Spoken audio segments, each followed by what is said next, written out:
Now, when you think of family hatchbacks in the UK, there's two main cars that come to mind, and that is the Ford Focus and the Vauxhall Astra. Now, the Ford Focus is very sadly now discontinued, and the Vauxhall Astra at the end of the day is a Vauxhall. But there's one that is often overlooked, which I think is better than all of them, and that is what I'm in today, the Mazda 3. So here we are out the front of the Mazda 3. We'll start at the front.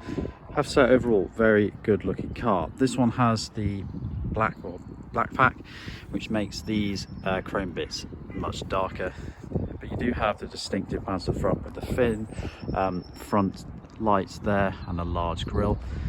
I have to say, very good looking front. Does look quite menacing with the lines.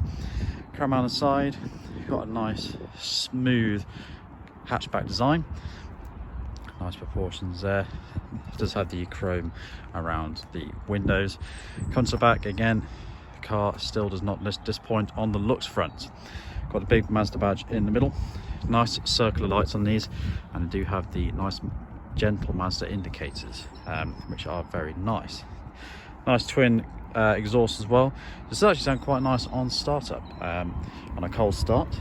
In the boot, the buttons just under the Mazda logo there.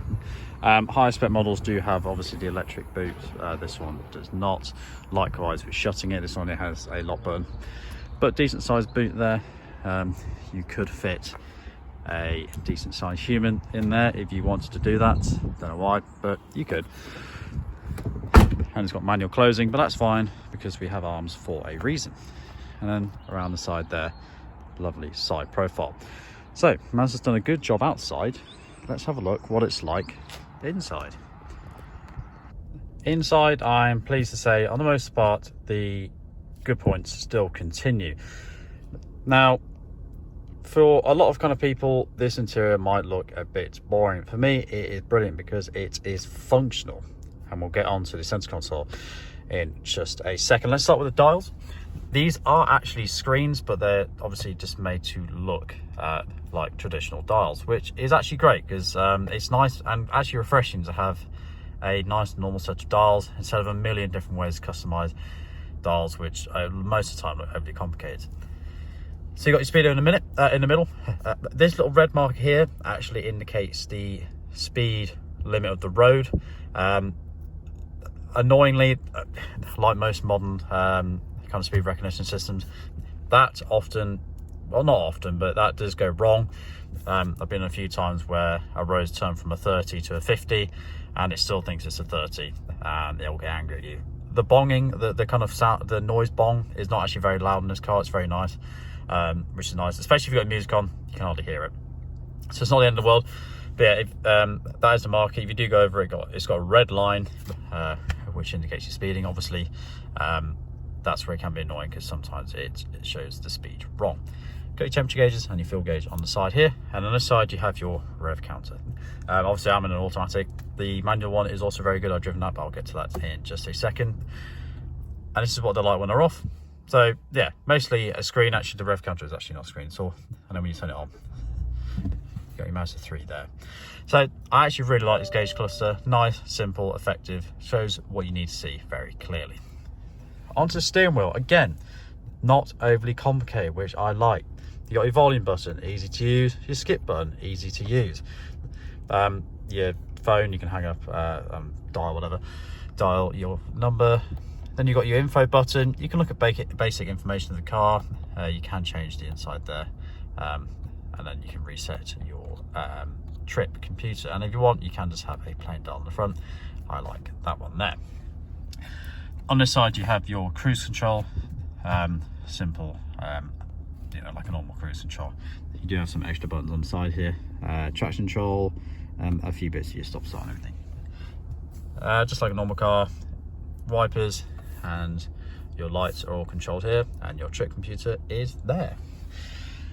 Nice panel. Obviously you've got electric folding mirrors, obviously, electric mirrors in general, and they are actually nice big mirrors. These do have blind spot monitoring, which is actually very important in this car, which I'll get onto later because there are a few issues with blind spots, but we'll get onto that later. The screen. Now, it's very far away. So if it from the actual driver, but it is faced towards the driver, which I do like. Now this screen isn't touchscreen, you actually do it through this dial here. So let's twist this dial and you can go through all your stuff. So you go to your navigation, and you also have your shortcut buttons. So say if I wanted to go home, press the shortcut button, it'll take me home. And then you've got your music, and then from there you can do all your stuff. Now this is fine. Sometimes though it can be annoying for the screen not to be touchscreen. It is full Apple CarPlay and Android Auto. It does take up the whole screen. I'll put some overlaying video on this now. And this does create a bit of an issue because say if you're on Spotify or whatever music platform you use and you want to change to your navigation system, Waze or Google Maps, you'll often have to twist this quite a lot to get through lots of little dials in order to get to Waze. Or say if you want to report something on Waze, you often have to twist that central knob quite a lot to report something. There's no touchscreen. Even if there was in this car, the screen is so far away. Obviously I'm reaching out now, it would be quite a hassle to be touchscreen anyway. But you know, that's only really a small issue. On the most part it's perfectly fine, and I actually really like the fact it's quite far away and focused towards the driver. The screen also is very high definition, really nice on that front. You do have an event there as well. Moving on to the climate and stuff, this is lovely to see. An easy and functional climate system. Put it on auto there. You can just twist this knob and it changes the temperature. You don't need to go into a screen, press 5 different buttons, alter this, alter that. You literally just go into here and change this. You can press the sync button, or it's dual climate, you can also change that likewise. Press sync and leave it to that. If you want to change your fan speed, you got a plus and minus here. Defrost both windows there and change your fan direction there. And also you can change your if you want the air to come in and out, whatever. And your heated seats are there. This is so refreshing to see. Easy, functional. I understand people might find this boring or whatever. I actually think this is great. It's as easy to use when you're driving. You don't have to fuss around in a screen. This is what I want to see. Love that. Move on to the center console. We do have wireless charging in this particular model here. It doesn't have wireless cooling, so your phone can get very hot. You have the key as well, simple key in this one. If you do have the electric boot opening, it's there, but you lock and unlock, and yeah, it's a pretty simple key. Keyless entry, of course, your start-stop buttons there.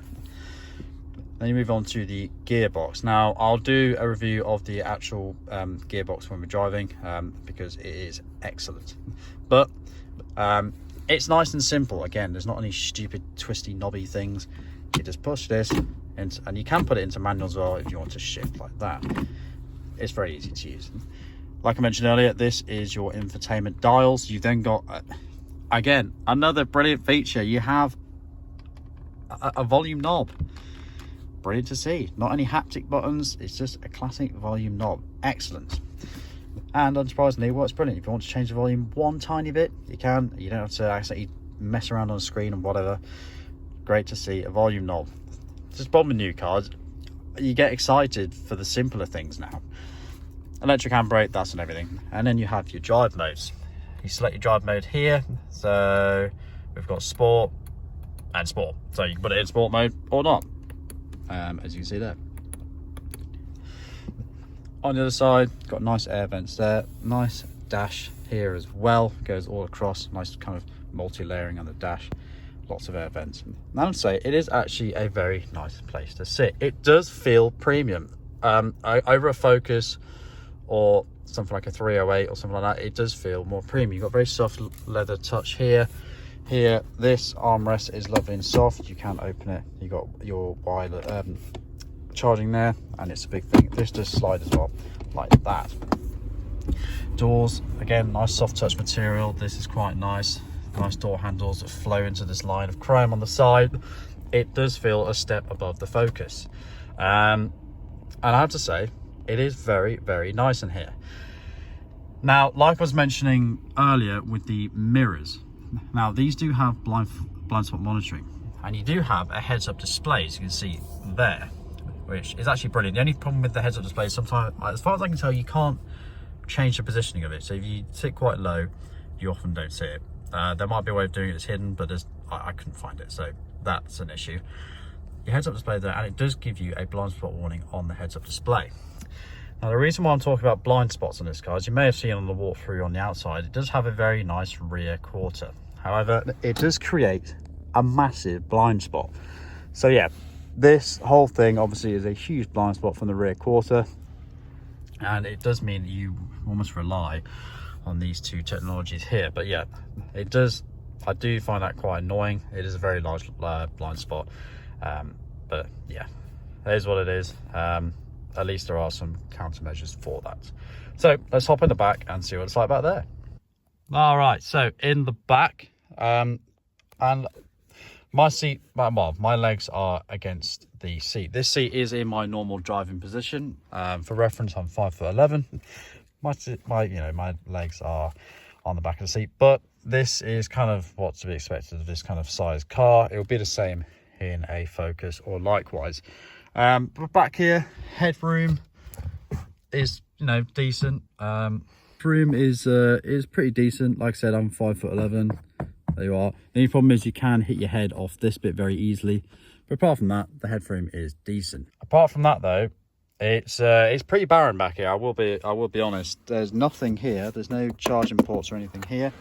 You do have a centre armrest with cup holders, but why are there no charging ports back here? That's quite a big loss there.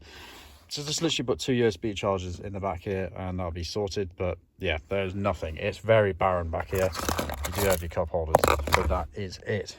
Yeah, at least put chargers or air vents in here. I mean, you got lights, but no chargers, no air vents. I have to say, the back of this particular model is very poor. You do have chargers and stuff like that on the higher models, but this one you get absolutely nothing. Now, what is this car like to drive? Well, I have to say it's very, very good. This is the automatic version. I'll get into that in just a sec. I'll start with the manual. I've also driven that as well. The manual's got a really nice actual short shift to it, similar to my MX-5 actually. So it's got a much more kind of driver focused manual style.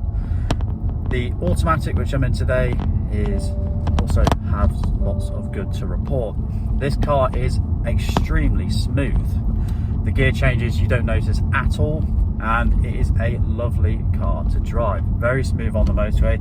You don't actually get much noise. Yes, you get the usual road noise, but that is to be expected with any car really, to be honest with you. Apart from that, the engine noise is not groany. It doesn't annoy you, and your wind noise isn't too bad as well. It's just a very, very nice car to drive, very smooth. The steering, well, more good to report on that as well. It's actually got quite a bit more of a firmer kind of steering, a bit more heaviness. Again, kind of likewise to a more sportier car, which I really like. It makes it more engaging to drive. And if you do end up on a twisty turny roads, you can actually have really good fun in this car. Now, this particular model is the 2.5 Sky Active engine. It's good for about 140 horsepower. Now, you might think, oh, 2.5 litres, very exciting. But you only really get 0 to 60 in about 9.5 seconds. You can get a 2-litre turbo that does 0 to 60 in about 8 seconds. That is a bit quicker, but yeah, I mean, it's not the fastest car in the world, but it's not supposed to be. But because it is the Sky Active engine, it is actually very good on fuel. This particular model, you can look at about kind of 35 to 45 mpg on a solid run, which, for a modern day petrol is actually pretty good. And like I said before, it's very smooth, it's very quiet as well. And yeah, it's just a very nice place to be. Like I mentioned in the interior walkthrough, it does feel more premium in here than a Focus or an Astra especially. I think in comparison maybe to the 308, which is also quite nice, that's a bit different inside. But yeah, it's nice and premium in here. You do feel like you're in a nice car. The seats as well are actually in cloth, which I don't think is a bad thing. I think this whole leather fiasco is way thrown overboard. I think these actual cloth seats for long journeys are actually quite nice, and the driving position likewise is very good. The steering wheel's nice. The centre console's got a nice armrest and a good position to rest your arm, and I find the window sills aren't too high, so they're also nice to rest your arm on. And yeah, it's just a more engaging, fun drive. The manual's also very good. I do think that the manual focus is good as well with the gear changes, but yeah, the Mazda with the manual short throw on the gears does remind me of my MX-5. But the auto is very good. It is a 6-speed auto in this case. You can put it in manual mode. There's no flappy paddle gearbox, flappy paddle in this, which I actually think is good, because I get into like Nissan Qashqais and stuff now that have flappy paddles. In reality, who on earth uses those? If you want to do manual, you can just go up and down on the little shifter down here. The screen's very high definition, like I said, you can easily see it. The speaker system as well, if you do get the upgraded speakers, you get the Bose sound system. Very good speaker setup, very nice. Has got good bass on that. The Bose system throughout the Mazda range is actually very good. Like I mentioned, blind spots are a bit of an issue. Like that rear quarter panel is rather large. But yeah, I think it has good kind of shop window presence as well. Like when you drive past the window, you know, you do realise that you are in a very good looking car, and you do see a fair few amount, but you know, not nowhere near as many as you'll see if you're driving an Astra or a Focus. I will actually mention as well that at slower speeds, I think this car is smoother. Now with the Stellantis group cars, the Vauxhall and the Peugeot, I have found that when you're in traffic, especially with the start-stop, it can get very jolty and you know, quite a bit uncomfortable, whereas in the Mazda it's a lot smoother.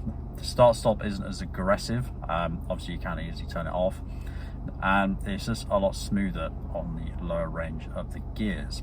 I also think as well, when you put your foot down, it does sometimes take a few seconds to commute to it, that, you know, communicate with it and say what you actually want to do. Sometimes it kind of just doesn't really know what to do when you put your foot down. It thinks about it for a few seconds and then suddenly decides that it's going to put all the power down. So you can get a bit of throttle delay when you put your foot down, but I tend to find that is really a thing with quite a few automatics these days. But yeah, obviously that's just the way it is. The heads-up display is brilliant as well. As far as I can tell, you can't move it, as I mentioned, on the interior, which is annoying. And there might be a way, but I have not found that way yet. So if you do sit low down, you won't be able to see it. So it is annoying that you can't easily move it.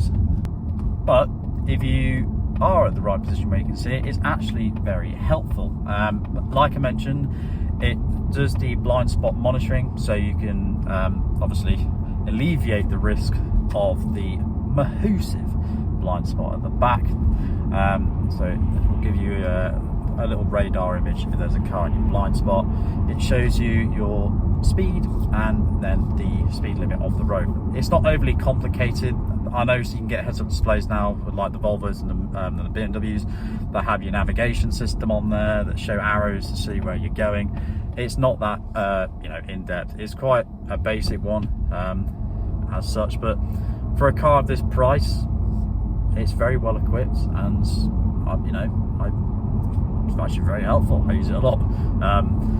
It's actually great because you don't have to keep looking down, and when you do look down, it's just a nice set of dials and not an overly complicated modern thing with millions of things you don't really care about.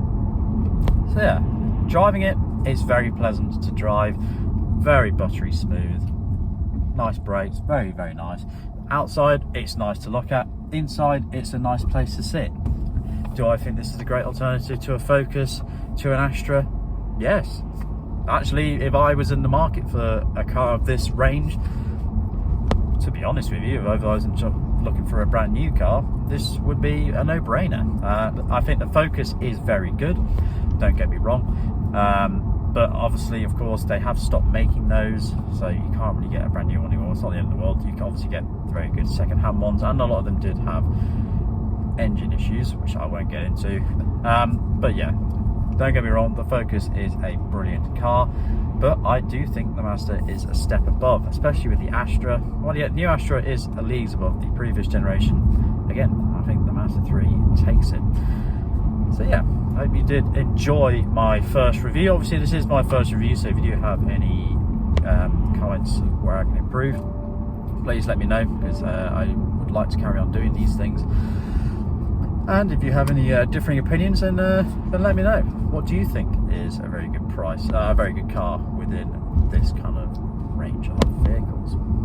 Anyway, this has been it for today for me. I hope you guys have enjoyed the review, and I hope you've learned something about the Mazda 3. And if you're interested in buying one, I hope this video has helped.